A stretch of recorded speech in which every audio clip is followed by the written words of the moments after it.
going to apologize in advance for the fact that this may not sound or look the best. I'm still waiting on my lens to arrive, the one that I broke a couple weeks back, and I had to order a new one. It was supposed to be here today, but alas, I'm filming with a 50mm lens, so it's like yeeted across the room. So I'm sorry if this sounds a little bit echoey, but it's all I have for today, and I really want to film this favorites video and get it up for you guys. So let's get on into it. Today is the April favorites video, baby. I love me some favorites videos. I've been really consistent on my favorites video game. Thank you very much. So we are just gonna jump right into it. I have no particular order that these are going to go in today. So let's just get on into it. We're gonna do beauty first. And this Salt and Stone deodorant I got during the Sephora sale. I got multiple scents of this. The black one, which is my OG one, I love it. And then I also got the green one in this one, which is bergamot and hinoki.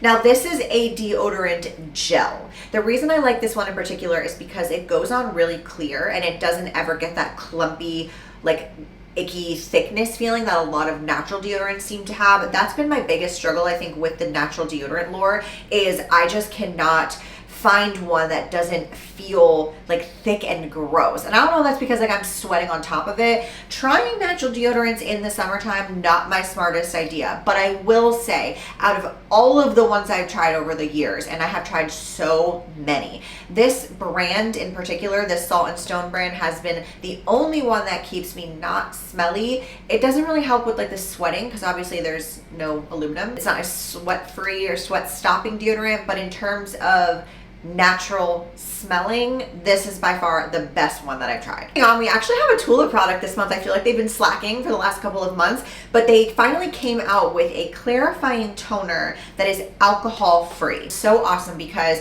a lot of toners, especially the ones that have like acids in them, lactic, glycolic, they do have alcohol, and when you wipe your face with them, you're like stripping your skin of its natural moisture. And so I personally find myself not using a lot of toners on a day-to-day basis, but this one has been actually so nice because it has alcohol free, it has witch hazel and mint leaf. Although I don't, it just smells like witch hazel to me. Like it doesn't have any other like overly scented smells to it. Lactic acid and PHA for pores. The other benefit to this one is it's got niacinamide in it, which is amazing because this is just like, you don't typically see toners with niacinamide in them. So like for dark spots, wrinkles, pores, everything, it's kind of like a super toner that isn't stripping your skin of moisture. So I think this is amazing. I would love to see more moisturizing toners. Speaking of moisturizing toners, this is another, I don't necessarily think that I would consider this a skincare product. I actually use this as like a primer underneath my makeup. It makes your skin so glowy and like supple.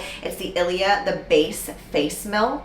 This is similar to the Rhode Glaze milk, but this one I just feel like has a more liquidy texture and is so, like my skin just drinks this. I love it. I'm all for the moisturizing products. You know, I think I've actually mentioned this in a favorites video, but these two together, amazing. After the Sephora sale, I pretty much banned myself from buying makeup for the remainder of the month, so I don't have any additional makeup products. I feel like last month's favorites video was full of makeup products. So if you want more makeup recommendations, go check out last month's favorites video. But for the beauty category, I only have a couple more things. And this is kind of random, but something that I really wish I would have started doing like years ago, honestly, because I'm kind of a rough sleeper. Like I toss and turn, and I've never really protected my hair at night. It was only when I started wearing extensions again that I would braid it at night to kind of keep it from like tussling around. This is so random and so cheap. I think I got this on Amazon for like $5, but this is a silk bonnet. And I'm telling you, I am telling you right now, seriously, if you've never done it, try it, because I am not kidding. If I like curl my hair and style at the beginning of the week and I sleep in my silk bonnet every single night, I can get the entire week out of that curl. Like I don't need to recurl it. It holds so nicely. It doesn't get frizzy. It's really good for your hair, obviously. So I really, really recommend it. I wish I would have started wearing this sooner, especially prior to having extensions, because I feel like it would have, you know, helps the integrity of my own hair. But now I mostly do it for the extensions. But when I get them out, I will continue my bonnet. Speaking of routines that I do once a week, this is the Loving Tan 2-Hour Express in the dark color.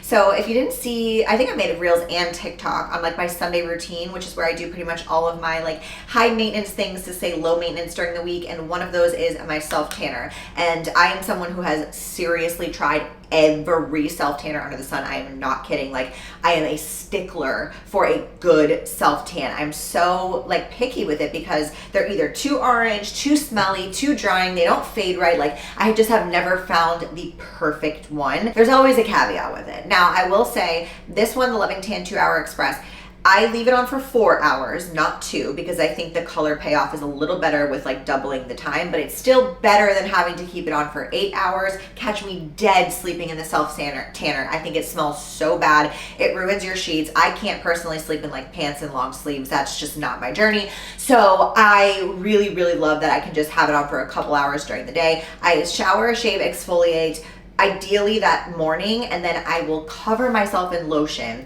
and then like 2 hours later I'll put the tan on. And I think out of all the ones I've tried, this is the least orange. It's actually more like a reddish color, which is interesting because I think I'm so used to like the green and cool tone ones, but this one really does look like you're just coming back from like you just got burnt on a vacation. It's really pretty, and the biggest key component for me on this one in particular is that it doesn't fade like splotchy. That drives me insane, and I'll typically see it on my biceps the most. Like, it will start to get very patchy and weird looking, I'm guessing because that's like a super fair part of my skin, and it doesn't do that. This one just kind of like goes away. Like, after a couple showers you're good, but then of course, you know, that's the downside to it, is it really doesn't last that long. For me personally, I would much rather have the better color payoff, have it be more even and just like more natural looking, but not last as long, versus being super orange or super dark and then having it last 2 weeks looking like that, you know?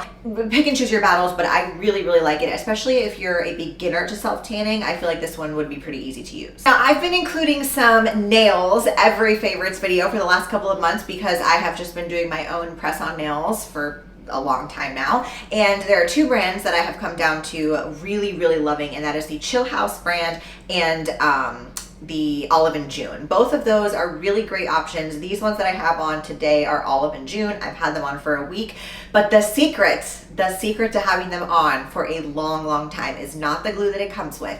You obviously have to prep your nails, of course, like do the alcohol, buff them, file them. That will really, really get the most out of it. But this glue, you guys, this Beauty Secrets glue is seriously the most insane glue that I've ever used for, it makes your nails last so long, like to the point where I was actually like scared to pull them off. Normally by like the 2-week mark, you know, I'll hit it on something and it just pops off.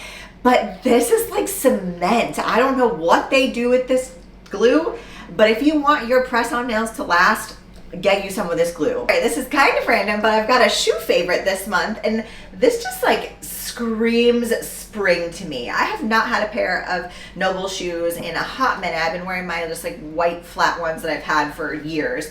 And this is, I'm pretty sure these are the runners. So they're very, very light, like mesh material on top, but they have a little bit more support in the arch than their traditional like training shoe, the one I normally wear. This little like spring flowery design is so freaking adorable. I love these. So I've been wearing these everywhere, and honestly, like, you could definitely wear this with like a regular outfit and it would look super cute. Which, speaking of that, the regular outfits, if you don't follow me on Like to Know It, I've been really keeping up with my outfit game lately on Like to Know It, and I've been linking so many outfits. I've just been kind of like playing around a little bit more with outfits and like, you know, hair color obviously. And so a lot of you who have been asking for like clothing recommendations or things like that, all of that has been put on my Like to Know It and in my Amazon storefront if there's something from Amazon that I got that I was wearing, which you can find some good things on it. Actually, this is from Amazon.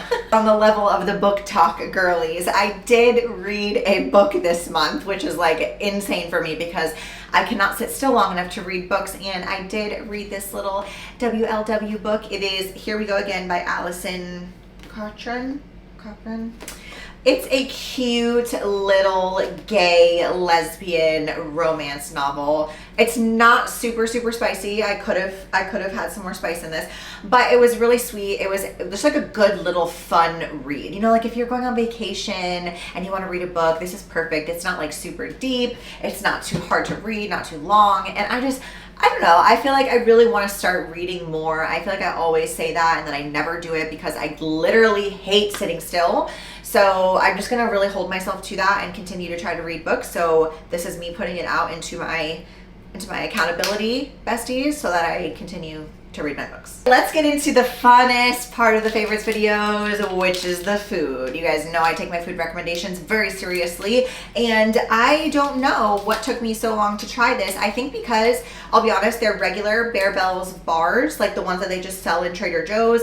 I don't like them. Like, they're okay, but I think the Built bars are way better. So when I saw this flavor in Target, this is the caramel choco flavor, I was like, all right, it looks different than the other ones, so let me give it a try. I'm so glad that I did. You guys, this one it's squishy though, so like it feels like a caramel bar, like not nougaty, not crunchy. It's just like a soft bar with a bunch of caramel wrapped in it and of course coated in chocolate. If you're somebody who struggles with getting your protein in, you maybe have a sweet tooth, seriously try those bars. They are so good, and I am very picky when it comes to protein bars. There's no like gross aftertaste, and it does have a very sweet like candy bar-ish flavor to it. Okay, I don't have the package of these to show you because I literally ate them all, but the churro Oreos, I showed them in my last full day of eating, I think it was, or protein video, I can't remember which one it was. I swear to you, these are the best Oreos they've ever made. If you're somebody who likes like churros, cinnamon sugar, that kind of stuff, it's so good. Like, they managed to make it actually taste like the churro, not seasoning, but like, you know what I mean, like the sugary part of that, and not just cinnamon sugar. And of course, you know, I always love the golden Oreos. Those are my favorite. So they're so good. They're coming out with some crazy flavor combinations, but I'm telling you, the churros, chef's kiss. I do want to mention Just Meats, and I cannot for the life of me remember if I talked about this in my previous favorites video, but I have reordered them and I really like their meat options. The chicken is kind of like take it or leave it. I feel like I could do a better job making like chicken thighs or chicken breasts, but their meats in particular, the sweet and spicy pork and the Hawaiian beef, actually the Hawaiian chicken was pretty good, but the Hawaiian beef, teriyaki beef, they are really good. For being like a meal prepped company, they have a ton of flavor, but more importantly, not a lot of sodium. Like, I've tried so many meal prep companies, and when I get the package, like, it looks really good, it looks promising, it might even taste good, but it's like 1,300 milligrams of sodium, and I'm like, what are they like dumping salt into this to like preserve it, you know? And I don't like the way that tastes. I don't like the way that it reheats. And so the Just Meats products, you can actually tell they have like high quality meats, and the way that they season them is really good. They also give you like these little packets of the sauce for like each particular thing that you have. So if you wanted to add extra sauce or you want to like cook it in the sauce, it's really good, not chewy. Seriously, like if you're somebody who struggles with meal prepping, but you don't want like a full meal prep company that does, you know, like protein, carbs, sides and all that, it's just the meat, literally, that's what it's called, and it is really good. I don't know what their promotion is for May. I'm pretty sure the code gives you $20 off your first order or something like that, but either way, highly recommend. Then lastly, for the food favorites, I don't have to show you, of course, but I will show you a picture. I have been hyper fixating on this banana vanilla wafery high protein Ninja Creamy. I've gone back and forth with this dang Ninja Creamy, and I just think that like using the Jello snack like packets in particular are just not it for me. I don't like them. I found this other brand, which I guess I can include this as a favorite as well, PS Snacks, although they've been sold out on Amazon, so hopefully you can get them somewhere else. They have a natural alternative to the Jello pudding mix, and I personally find that the, like, you know how all of the creamy recipes are like fat-free, sugar-free Jello? It tastes so bad. Like, I don't know what, like the taste buds on these people, they're gross. I don't like it. And so I've been using the PS Snacks vanilla mix, the pudding mix, with the Driven banana cream pie whey. I do half a cup of banana oikos yogurt and then the milk, whatever milk you want to use. And it is so good. I'll spin that on light ice cream, then I respin it, like scrape the sides off, of course. Just respin it, and I've added like little vanilla wafers and some sprinkles, little banana slices. Oh, it's so good. Now, I will say, it is a lot of work. Like the creamy, I still don't think that I would put it in my favorites video as like my favorite, because you have to do a lot. Like it really, if you made just a regular protein shake then froze it, I almost feel like it would taste similar. But you have to put a lot of effort into it. Like you kind of have to meal prep that as well, like if you want to have them ready for the week, you know? So anyway, it takes a lot of work, but the banana cream pie, you need it. Even if you don't get the cream, you don't have a creamy, the banana cream pie way is so fire. That is it for my favorites video this month, my randomness. I hope you enjoyed. Let me know if there's anything you think I should try for this month of May. I am so excited to try some new beauty products. I feel like I haven't tried anything recently. So that's it. I love you guys so much. Thank you as always for watching. Don't forget to give it a thumbs up and click that subscribe, and I will see you next Monday.